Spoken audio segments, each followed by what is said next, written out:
Good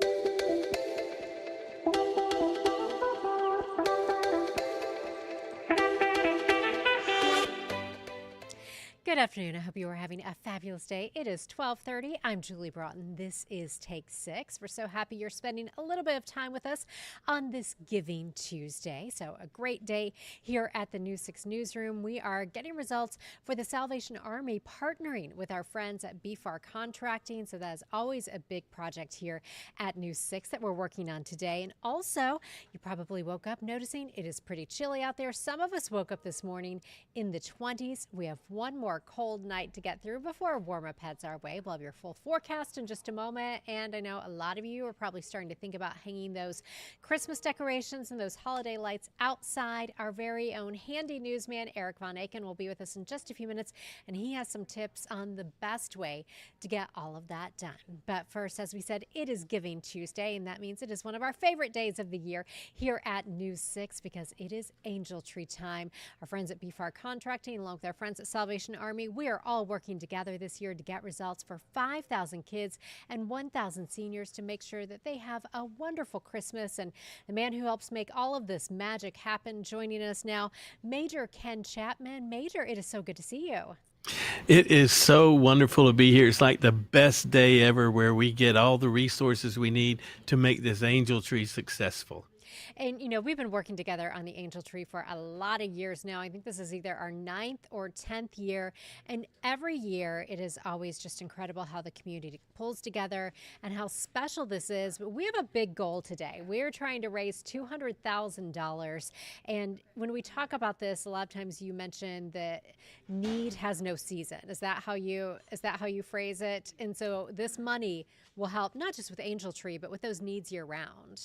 That's right, because every day of the year we have 300 beds of shelter filled just in the Orlando area, and 1,000 meals a day go out among many other services. So this is very important that not only are we taking care of the Angel Tree needs, 5,000 children and 1,000 adults, but also people that are in need all throughout the year.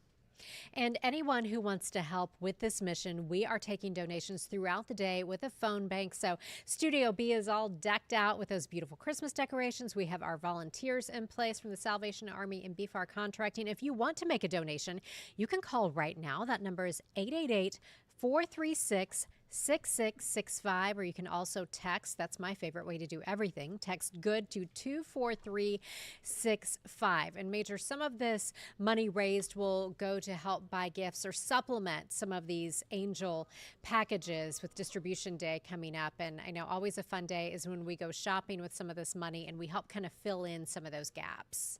We will have a great day next week when we do that. You guys get to see that end of it. And then on distribution day, many of you are there and you see the joy on people's faces, not just the parents, but especially those seniors who feel left alone. What a great day it is. And we are so grateful to News 6 for always getting results with our Angel Tree.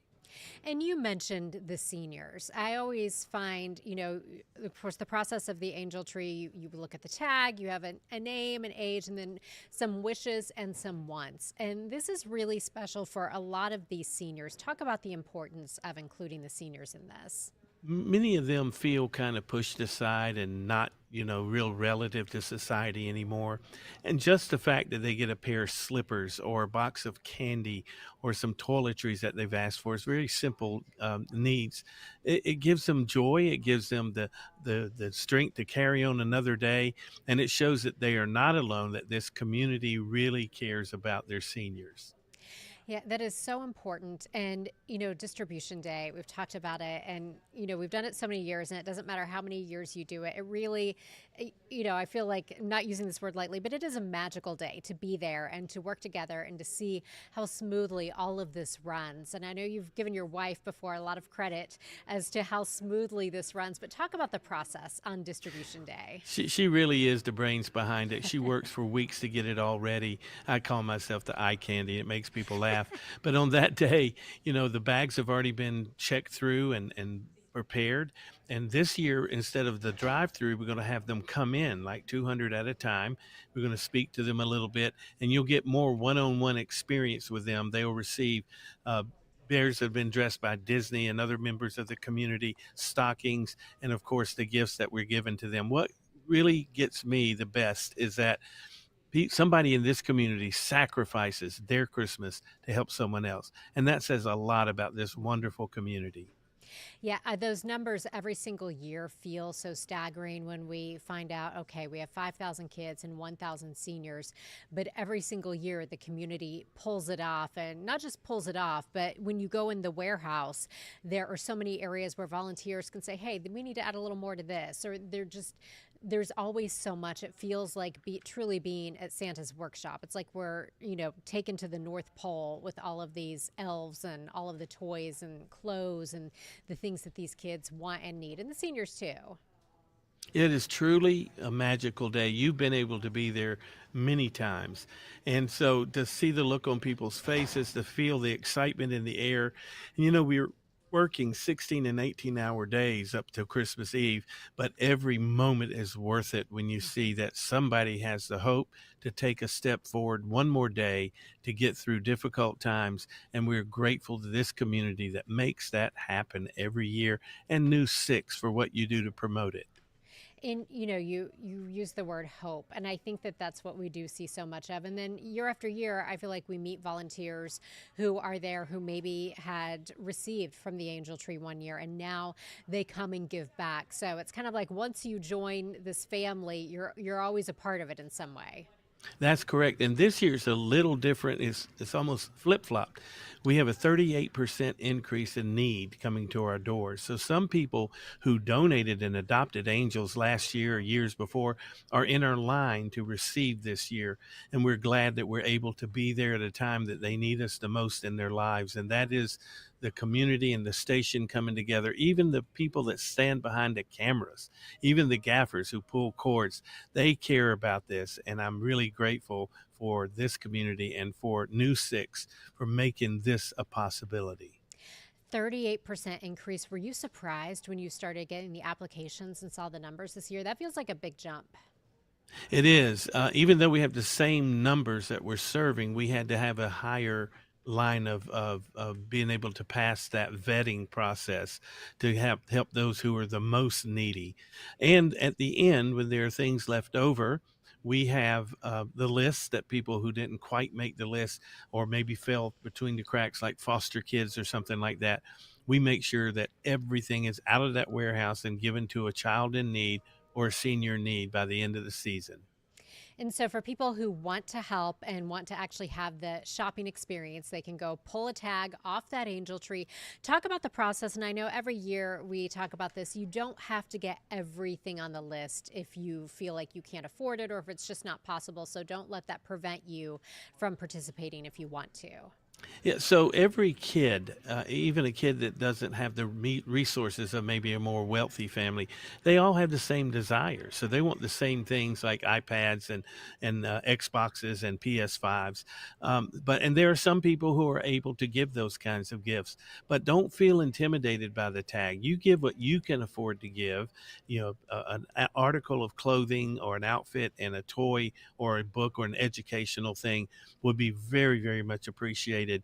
And the process is you get what you can get, put it back together, return it to the mall at Millennial where the Salvation Army uh, tree is. And or this year you can also adopt an angel online and have it shipped to us, and we take care of it that way. Wonderful. And if you want to donate today, today is the perfect way to do so. We have all of our volunteers standing by in Studio B. They will be here until 7 o'clock tonight. So you can call 888 436 6665 or text good to 24365. Our goal is $200,000. So we are going to be here throughout the day. Major Ken Chapman, thank you so much. I know we'll be seeing you on a lot of our newscasts throughout the day. So always good to talk to you. God bless you. Thank you. Thank you. We are going to take a short break, and when we get back, we're going to have a check of your forecast. I'll tell you who is under a freeze warning once again tonight, and we will also hear from Eric Von Aken on the best way to hang those Christmas lights. Stay with us. We'll be back in 2 minutes.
is 12:42. I'm Julie Broughton on this chilly Tuesday. We have another cold night ahead. Some of us tonight will again be near that freezing mark. We'll have a full check of your forecast, and I'll let you know when we will see a warm up headed our way coming up in just a few minutes. But first, a lot of you are probably starting to think about getting out those outdoor holiday decorations. So of course, you know that means we are getting results at home. Our very own handy newsman, News 6 anchor Eric Von Aken, has some tips on the best way to hang those lights.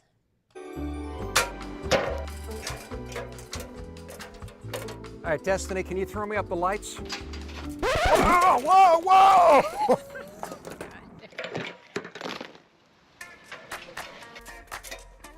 I know I can't be the only one who struggles to get Christmas lights up every single year, so we're going to the pros. Get the lowdown on how to get the lights up, not break your neck, not break your back, and maybe not even break a sweat. That's Josh over there. Josh, I'm Eric Von Aken, the handy newsman. That is Destiny. Josh is a manager at We Hang Christmas Lights. How'd you come up with that name? The owner about 6-7 years ago came up with it. He was sitting at his desk one day. I'm betting like a light bulb went off in his head. It just came to him. Just came to him. So Josh, when it comes to putting lights on the house, it's all about the clips. Yes, sir. This one's for your gutters, this one is for your shingles, and this one is for your drip edge if it's magnetic. Okay, you actually have 3 different kinds depending on the situation. Yes, sir. Okay, so Josh, you got the gutter clips. You just take them and clip them in. Come on. That easy. You don't need like double-sided stick-on tape. Nope. Man, I should have learned this a long time ago. And these clips, we should tell everybody, you can get at any home improvement store or even online. Right? Yes, sir. And here's another house hack for you. You see the bulb at the very top? Josh says make sure to put one right at the peak, because 1, it looks really good, but 2, then it makes sure the bulbs going down the sides are even. Okay, so we're gonna wrap this tree now, Josh. So is there a way to make this go easier, Josh? Yes, by tying a knot at the bottom. Putting a knot at the bottom. So that keeps it in place at the bottom, and then I'm guessing you tie a knot at the top. Yes. I never did that. The last key is power. How do you run it up the wall and get it to the roof? Bury it underground and to the downspout. And you're gonna try and tuck it behind the downspout. Yes. That's really smart. Josh, I'll get this one.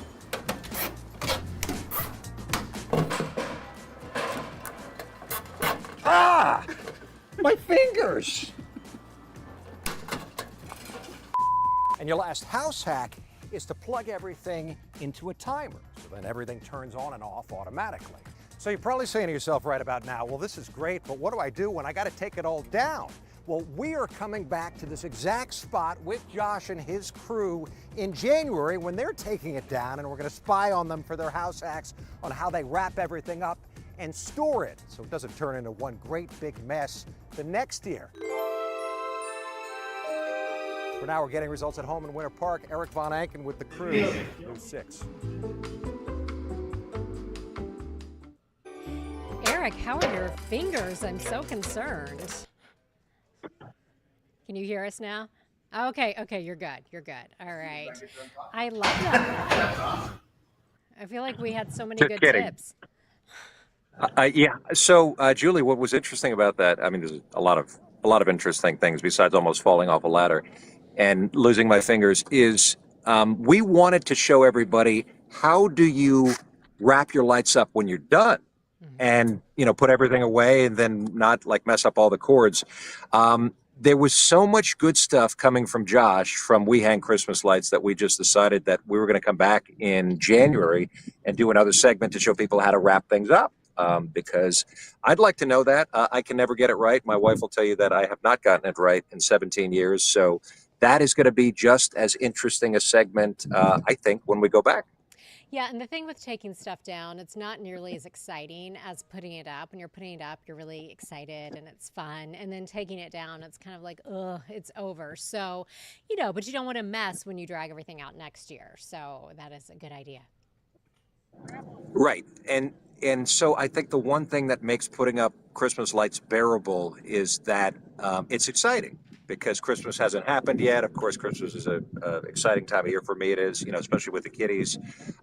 So when my wife starts to bring down the boxes and the Santas and the orders me to go get a Christmas tree and start putting up the lights, then it's kind of fun. Yes, sir. We have a special guest here. Hi. So What's happening? so oh, you guys want the signs? Oh yeah, of course. So what I was going to tell you. So what a great segue, right? Look at all of this activity. Isn't this exciting? It is exciting. Are you So working on a road for someone? Is that your next getting so results at home? segue. Right. So segue today, Julie, is we are rebuilding this road here in downtown Ocoee. So I got my crew here. We just laid a bunch of concrete. We're doing the streets now. They did the framing, and you can board. I'm kidding. So it just so happens that the place that we're getting results at home today happens to be here in Ocoee, and this is where we are actually, and this is what we're actually doing. So, Julie, you know photographer Destiny, right? I sure do. Well, do you know that this is photographer Destiny's mom? This is exciting. I love this So- house. I want this front porch, but I know that's probably not what the story's about. Once the road's done. You may want the front porch, Julie. I don't know that you want the front porch staircase railing. Okay. So we got an issue here. Are you with me? Are you seeing this here? Oh, I'm seeing it. Yeah. How bad? Hold on. There we go. Okay.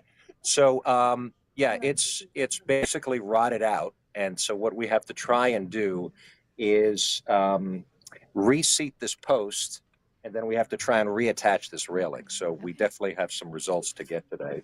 But we figured, come here to Destiny's mom's house because she needed some help.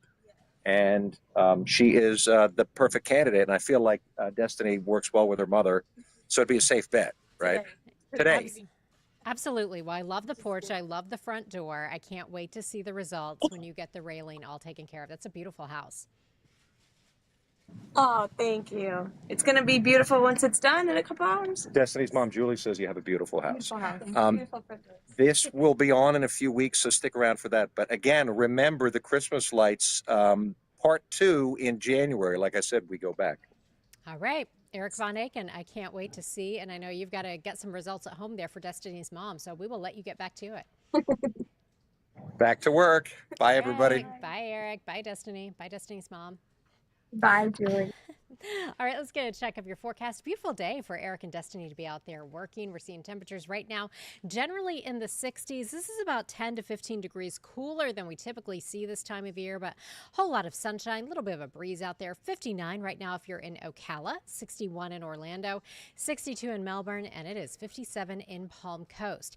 Here's how we started the day. If you woke up in Ocala, you were at 29 degrees this morning.